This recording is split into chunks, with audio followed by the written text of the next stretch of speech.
너무 어깨가 아파요. 왜 공감을 못해요? 이경민 변호사님은 아프지가 않으시겠어요? 그런 거 서류. 예.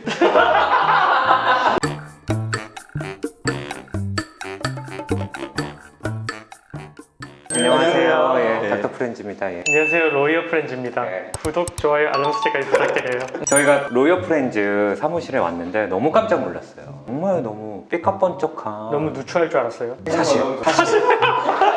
사실 항상 로이어 프렌즈 만나면 저희가 많은 조언을 해드렸거든요. 맞아요. 이제 사실 우리가 유튜브를 해서 하는데 구독자가 많은 게 사실 왕이거든요. 저 유튜브들끼리는 서로 그게 있어요. 찾아봐요. 뭐 예를 들어 뭐 이렇게 이름표 같은 거 신년에 가시면 그러면 누구지? 뭐 잘 모르는데 검색하면 100만. 뭐 다시 보이고 뭐 이런 게 있는데 항상 뭐 저희를 또 로이어 프렌즈가 되게 칭찬도 많이 해주셨고 저희도 뭐 좋은 정보를 주고 받았는데 여기 오곤 와 이게 현실로 좀 돌아온 느낌. 너무 삐까뻔쩍한 이 교대역 앞에 사무실에 살짝 와 있습니다. 오늘 이 시간에는 저희가 지난번에 이제 교사분들의 직업병, 선생님들의 직업병에 대해서 이야기를 해봤는데 세 분도 이제 알고 보니 유튜버가 아니라 변호사들이셨잖아요. 유튜버인데? 여러분 깜짝 놀라셨죠? 사실 변호사랍니다.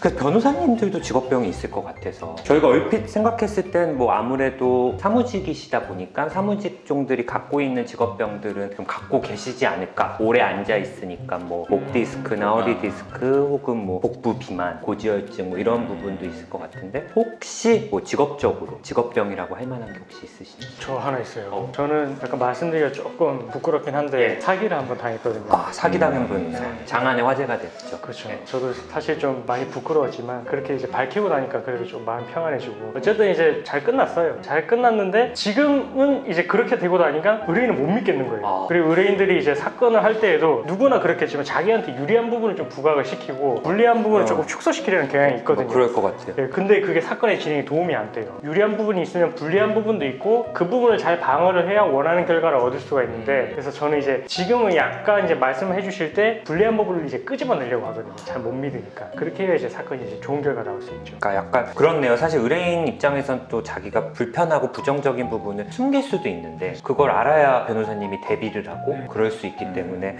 그러면 좀 더 의심의 눈초리를 갖고 좀 얘기 안 하신 게 있으면 편안하게 해주세요 이렇게 해주시는 의심이라고 표현하니까 조금 못 믿는 것 같은데 약간 객관적인 시각에서 바라보려고 하죠. 상대편의 입장에 대해서 그렇지, 좀 더 보면 그래야 방어할 수 있으니까. 약간 저도 비슷한 게 이제 제가 군의관으로 복무를 했을 때 병사 한 명이 이제 군대 정신과질환으로 오는데 그런 목적으로 오는 친구들이 있어요. 어떤 목적?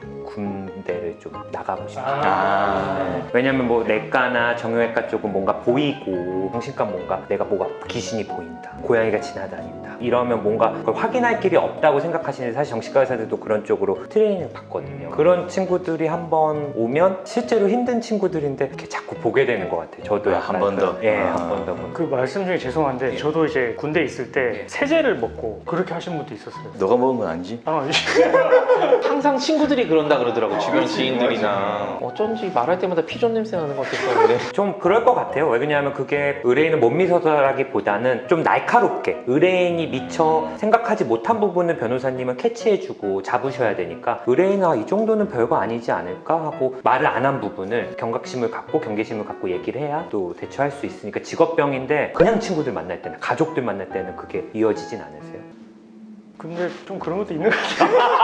너 우리 의심하는 거 아니야? 사실 이게 일적으로는 이런 모습이 더 프로페셔널 할 수 있는데 이제 이게 직업병이라는 건 나가서도 내 일상에도 문제가 있으면 조금 걱정이 되는 거잖아요.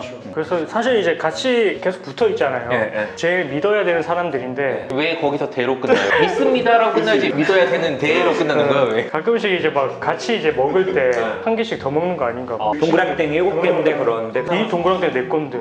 근데 CCTV 돌려보면 막상 제일 많이 먹고. 그건 그래.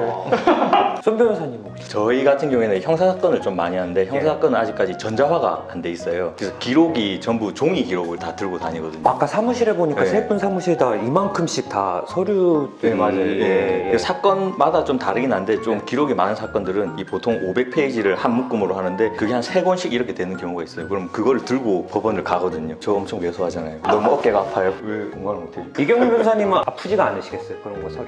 예. 보면은 이제 저뿐만 아니고 그 기록 들고 다니시는 분들 네. 보면 기록이 무겁다 이런 말을 많이 해요. 그럼 변호사님들끼리 의사들은 요즘 의학 드라마엔 거의 크록스를 신고 나오잖아요. 아 맞아 봤어요. 그럼 변호사님들도 뭐 쓰는 가방 같은 게 좀 유명한 게 있어요. 어떤 분은 뭐 예를 들어 백팩 아니면 이런 거 아니면 혹 진짜 캐리어를 끄고 다니신다거나. 그런 사람도 있고 제일 많이 쓰는 거는 그 서울지방변호사에서 파는 5만 원짜리 기본 가방. 아 그래요? 그걸 제일 많이 쓰거든요. 변호사회에서 또 파는 가방. 일단 협회에서 파는 거다 보니까 기록을 최대한 많이 넣을 수 있고 뭐 찢어지지도 않고 내구성 좋은 그런 거. 그건 또 처음 알았네. 집에 갈 때 하나 챙겨드려야 되겠네. 저는 서류가 별로 필요가 없어요. 병원은 다 전자가 웬만하면 좀 돼 있어서 좀 법조계도 좀 빨리 선진화돼야 될 것 같은데 뭐 그 부분에 대해서 어떻게 생각하세요? 전산화나 이런 좀 게? 해주십시오. 어디 뭐 대법관님께 말씀드리시면 법무부 장관? 법무부 장관님. 근데 뭐 실제로 지금 넘어가고 있어요. 뭐 행정이랑 인사 같은 거 이미 전자화가 됐고 형사도 이제 빨리 전자화 도입을 하자라고 논의가 되고 있어서 수년 내로 이제 그것도 전자로 바뀌지 않을까 싶어요. 그거는 진짜 준비하시는 분도 힘들겠지만 기록 보시고 검토하는 분들도 다 힘들 것 같아서 그렇죠. 예, 맞아요. 빨리 됐으면 좋겠네요. 그래서 민사사건 많이 하시는 분들 같은 경우에는 이렇게 기록을 안 들고 다니고 태블릿 PC에다가 이제 PDF 파일 넣어서 다니는 분들도 있거든요. 맞아 그래가지고 막 태블릿 사달라고. 맞아. 계속 그러고 있어요. 빨리 비용 처리해가지고 사주죠. 안 사주고 있어요.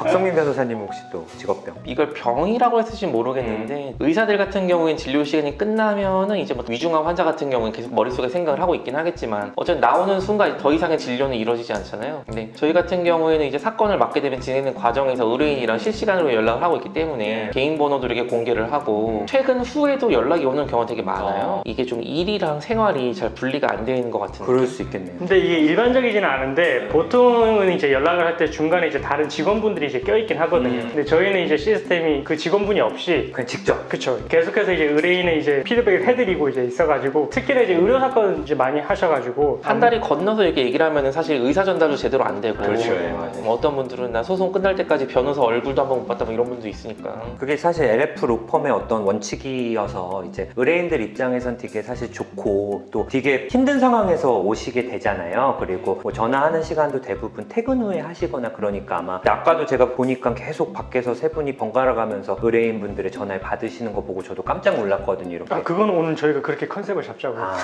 보이스피싱이었네. 농담이고. 그래서 사실 의뢰인분들을 위한 거긴 하지만 요즘 이제 뭐 저녁 있는 삶이다, 주 52시간이다 이런데 세 분은 진짜 그러면 일과 어떤 휴식의 경계가 좀 없어질 수도 있을 것 같은데. 애 안고 있다가 전화 받고 막 이래요. 애가 울 수도 있잖아요. 막 칭얼댈 수 있으니까 그럴 때는 빨리 와이프한테 맡겨놓고 방에 들어가서 전화 받고 막. 예. 너무 힘들지 않으세요? 그것 때문에? 아무래도 좀 누적이 되는 것 같아요. 피로가 좀 사람이 일을 하면서 쌓인 스트레스나 피로가 쉬면서 쫙 내려가고 다시 또 쌓이고 반복을 해야 되는데 퇴근을 해서 집에 가도 쉬는 게 아니다 보니까 이게 좀 피로 회복이 잘 안 되는 것 같아서 좀 만성 피로에 좀 누적되는 것 같아요. 술 때문에 얘기하려고 그러지. 딱 들켰네. 아 물론 그것도 일부 영향을 미치긴 하지만 한 95% 정도는. 근데 이 친구는 전문의도 맞지만 이제 변호사가 너무 이제 딱 체질이 느껴지는 게 승부사 같은 느낌이 있어요. 사건을 할 때 약간 사건을 즐기고 있어. 여기서 이제 막 원하는 결과를 딱 얻었을 때 그 쾌감. 딱 나는 변호사 제격이라고 생각해. 근데 뭐 되게 어쨌든 로펌이 제가 듣기로는 지금 뭐 연지 뭐 한 달 조금 넘었는데 벌써 사건이 뭐 10,000개가 넘게 들어오고. 잘하고 있어, 잘하고 있어. 우리 사무장으로 영입할까? 영업 자자자고 잘하는데. 해요. 10,000개면 3,000개씩이잖아요. 사실 이거는 너무 힘들 것 같아요. 왜냐면 전화를 한 번씩만 하셔도 10,000통인데 그걸 어떻게 받겠어요? 휴식의 경계가 무너질 수밖에 없는 거거든요. 역시 닥프가 왕이다 진짜. 맞아. 재밌네. 근데 이게 뭐 어차피 1년만 하고 떠나실 거 아니면 사실 저는 장기적으로 좀 봐야 될 것 같아요. 물론 의뢰인분들한테 최선을 다하고 뭐 하는 건 좋겠지만 사실 의뢰인분들도 제가 좀 생각하기에는 불안해서 전화하시는 거죠. 어떻게 보면. 그런 경우 많아요. 사실 전화로 해결 안 되는 게 많은데 그 마음이 너무 불안하니까 이제 사실 이미 뭐 낮이나 면담 때 다 해드렸던 얘기를 다시 한번 반복하면서 좀 안심시켜드리는 경우도 사실 많을 거예요. 그렇죠? 그런데 그 전화가 이제 어떤 변호사님들도 계속 그거를 그 원칙을 지키는 건 좋겠지만 예를 들어 너무 많이 하신다면 뭐 시간을 좀 정해서 몇 시 이후에는 좀 안 하시면 좋겠다. 뭐 정 바쁘면 하시겠지만 차마 그 말을 못 하겠더라고요. 그렇죠 사실. 그분은 어쨌든 이제 큰 돈 들여가지고 변호사 선임해서 나만 바라보고 이렇게 전화를 하는 건데 그걸 또 안 받기가. 근데 이게 계속 가시려면 진짜 번아웃 신드롬이라는 게 이제 처음에는 세 세 분 다 뭐 건강하고 체력도 좋고 하니까 계속 가실 수 있지만 이제 어느 한순간 뭐 예를 들어 내가 좀 감기가 걸렸거나 아니면 뭐 가족 중에 안 좋은 일이 생겼거나 외부 상황에 조금 삐걱하면 그때 좀 무리가 좀 가실 수도 있어가지고 사실 1, 2년 하시는 게 아니라 정말 오랜 기간 의뢰인들한테 좀 좋은 변론을 하시려면 그런 적당한 어떤 요즘 워라밸 그런 게 좀 필요하실 것 같아요. 또 그러신 부분이 있네요. 의심이 많고 어깨가 아프고 열심히 일한다. 자기 이미지를 좀 점점 만들어가고 있는 것 같은 느낌을 좀 들어가요. 너가 제일 좋은 거 아니야? 열심히 일하는 거. 컨셉 중이라. 또 없으세요 혹시 또? 전화벨 소리? 이거랑 약간 연결되는 건데 가끔씩 그 대중교통 같은 데 타면 같은 전화벨 소리가 많아요. 저희 기본 벨 그렇죠. 소리하기 때문에 울리면 막 이렇게 막 봐요. 나한테 온 거 아니냐?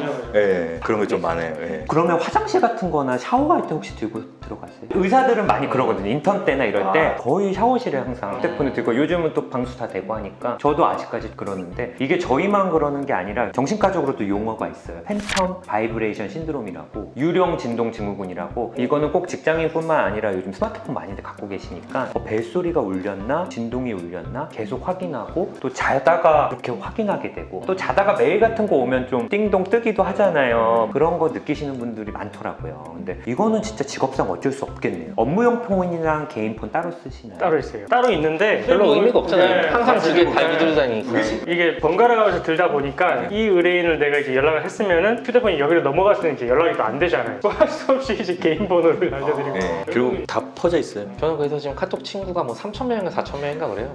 사건이 만 개인데 그러면 하죠. 친구가 없어. 3,100명이 있어야 되는데. 아 들켰네. 의뢰인 여러분이 저의 친구입니다. 그렇네요. 세 분은 취미 같은 건 없어요 혹시? 취미 저는 운동하는 거 좋아하고. 지난번에 보니까 운동할 때 막 침 흘리면서 이렇게 운동하더라고요. 좋아가지고. 취미라기보다는 그냥 스트레스 해소하는 방안으로 약간 인터넷 쇼핑이라고 해야 되나? 막 찾아봐요. 그냥 혼자서 뭐 할인되는 거 없나 이런 식으로 혼자 찾아보고 뭐 특가 같은 거 뜨면 그거 하나 사면 와 기분 좋다 약간 이런 거. 막 그런 거 있더라고요. 진짜 동일한 제품을 가격 대비 괜찮은 걸 사는 걸 되게 추천해요. 저는 이제 무조건 이제 그냥 백화점에 사자 약간 이런 주의인데 이 친구는 막 이제 다 알아보시고 당근마켓 이런 것도 애용하시나요? 당근은 와이프가. 그게 또 좀 소소한 재미시구나. 술? 들켰네. 근데 어쨌든 세 분 취미는 홈트 하시죠? 집에서라도 하시죠? 그러니까 저도 집에서 혼술. 그러니까 이게 어쨌든 이런 세 분의 취미는 거창한 건 아니잖아요. 스트레스를 급속도로 해소하는 취미가 하나씩은 있으면 좋을 것 같아요. 당연히 운동은 너무 좋은 거고 손 변호사님 이런 소비도 너무 과소비가 아니었으면. 그러니까 지난번에 3,000만 원짜리 2,500만 원 샀다고 되게 좋아하더라고요. 공을 한 2개는 빼야 되겠다.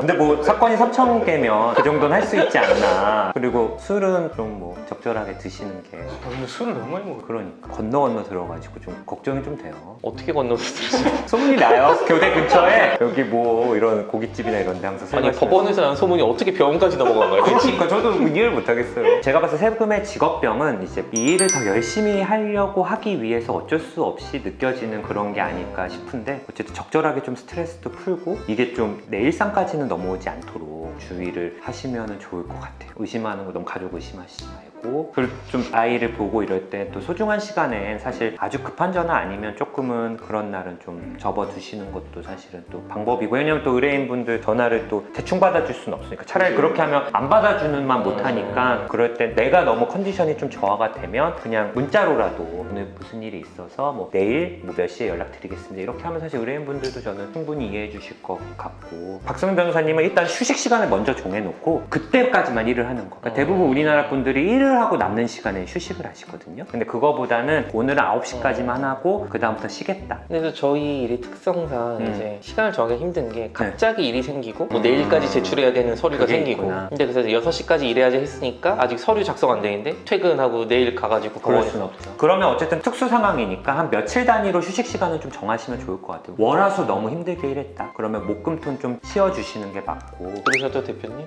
대표님이세요? 아 대표님이세요? 내가 왜 대표야? 다 대표지.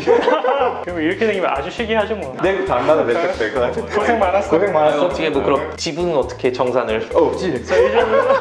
어쨌든 변호사님들도 뭐 이런 힘든 게 있구나 하고 아주 뭐 구체적인 이런 어떤 저희가 통계 자료로 얘기하진 못했지만 그래도 우리가 생각했을 때 또 이런 직업병들이 좀 있는 것 같아서 힘드시면 언제든 또 상담을 또 받으러 오시고 저도 혹시라도 상담받을 일이 있으면 큰일인데요 그럼. 오시면 안 되죠. 최대한 조심하겠습니다. 혹시 또 다른 직업분들 다른 직업들 다른 분들 중에 나 이런 직업병 한번 얘기하고 싶다. 지금 저희가 선생님들 나오셨고 변호사님들 나오셨으니까 출연을 하고 싶다 하시면 댓글을 달아주셔도 좋고 이메일을 보내주셔도 좋을 것 같습니다. 그러면 저희가 열심히 한번 준비를 해보겠습니다. 감사합니다.